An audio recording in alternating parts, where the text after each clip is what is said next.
Hello साथियों। इस सफ़र के साथ आज हम एक आपको स्टोरी सुनाएंगे।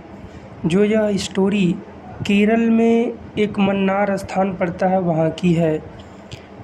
थोड़ी सी इस कहानी से हटकर बात की जाए तो केरल की साक्षरता दर 93.91% है और वहाँ का महत्वपूर्ण तथा दर्शनार्थ मंदिर पद्मनाथ स्वामी है। परीक्षाओं के लिए पद्मनाथ स्वामी मंदिर महत्वपूर्ण है। तो आइए हम चलते हैं अपने स्टोरी पर, जिसमें के पात्र हैं अनिल कुमार और लड़की का नाम है कला। ये दोनों मन्नार से ही हैं और पास पड़ोस के ही रहने वाले थे। इन लोगों में स्कूल कॉलेज जाते समय बातचीत में आपस में इस तरह अपना दिल एक दूसरे को दे बैठे कि इन लोगों ने शादी करने का अपना फैसला कर लिया और 2007 में इन्होंने शादी कर ली। घर वालों के विरुद्ध दोनों लोगों ने। लड़की के घर वाले भी नहीं मान रहे थे और लड़के के घर वाले भी नहीं मान रहे थे, लेकिन इन लोगों ने शादी कर लिया। शादी करने के पश्चात इनका एक बेटा हुआ और बेटे के साथ रहने लगे और 1-2 साल गुजरने के बाद इन लोगों में आपस में झगड़ा होने लगा। झगड़ा वो भी किस बात का? झगड़ा एक्स्ट्रा अफेयर का। दोनों लोग एक दूसरे पर शक किया करते थे और पास पड़ोस के भी लोग जान गए थे कि इन लोगों में इसी कारण से झगड़ा होता है। इसी बीच जो अनिल कुमार होता है ये विदेश रहने लगता है, विदेश चला जाता है और अच्छा खासा पैसा कमाने लगता है। जब विदेश से लौट कर के आया तो कला को लगा कि उसके हाव भाव और पहनावे को देख करके कि ये तो इसका तो कहीं न कहीं एक्स्ट्रा अफेयर ज़रूर है। अब अनिल को भी कला के ऊपर शक था कि इसका भी एक्स्ट्रा अफेयर ज़रूर है। कुछ दिन के पश्चात क्या हुआ कि कला एक दूसरे व्यक्ति के साथ चली जाती है। इसका घर छोड़ करके, अनिल कुमार का घर छोड़ करके चली जाती है कला, जिसका नाम होता है सूरज के साथ चली जाती है। और जाने के पश्चात अनिल अपना इजराइल चला जाता है, वहाँ काम धंधा अपना करने लग जाता है, वहाँ कमाने लग जाता है। इसी बीच अनिल जो एक दूसरी शादी भी कर लेता है और उसका घर परिवार सब सुखी पूर्वक चलने लग जाता है। तभी कुछ दिनों के पश्चात क्या होता है कि पुलिस के हाथ एक गुमनाम लेटर मिलता है, जिसमें कला की ही बातें लिखी गई थी कि कला को मार दिया गया है। और बहुत ज़्यादा तो उसमें कुछ नहीं था, लेकिन ये घटना चूँकि 2009-10 की है तो पुलिस ने बहुत बाद में पता चला।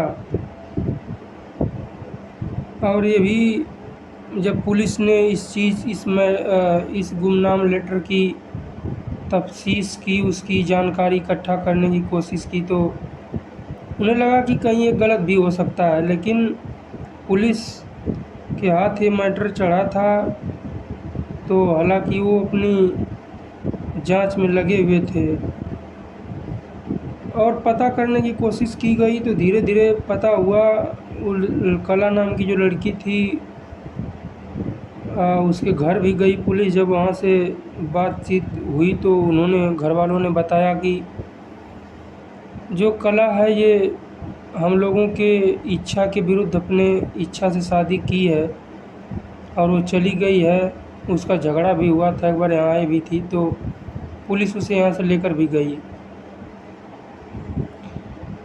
इसके बाद से फिर क्या हुआ, कहाँ है, कहाँ कैसी है, हम लोगों से कोई मतलब नहीं है, साफ इनकार कर देते हैं घर वाले।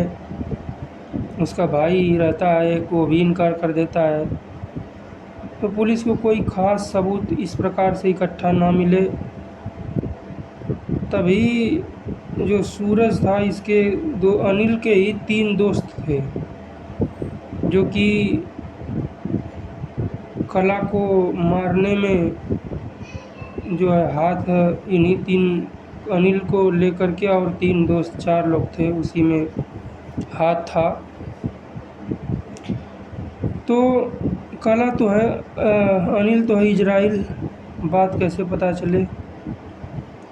तो क्या होता है कि एक उसी में से पीने वाला होता है, उसने अपने पत्नी से झगड़ा कर लिया था, और झगड़ा करने के बाद वो आकर के जिस ठेके पर पी रहा था, उसी ठेके पर बड़बड़ाते हुए बोलने लगा कि जो हमने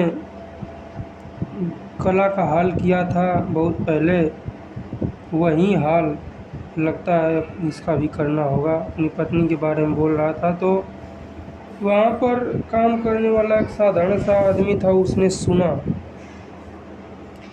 क्योंकि कला ने अपने घर के विरुद्ध शादी की थी, तो लोगों को, आसपास पड़ोस वालों को पता था। और इसी बीच वही आदमी इस गुमनाम लेटर का लेखक होता है, और पुलिस छानबीन करती है और इस पीने पियकड़ी को पकड़ लेती है। और पकड़ती है तो इसने अपना जुर्म कबूल तो किया कि मारे तो हम ही लोग हैं, कहने पर किसके, वो भी अनिल के ही कहने पर मारे हैं।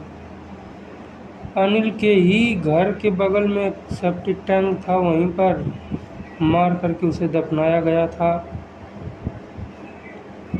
इन लोगों को पकड़ करके पुलिस तो ले जाती है।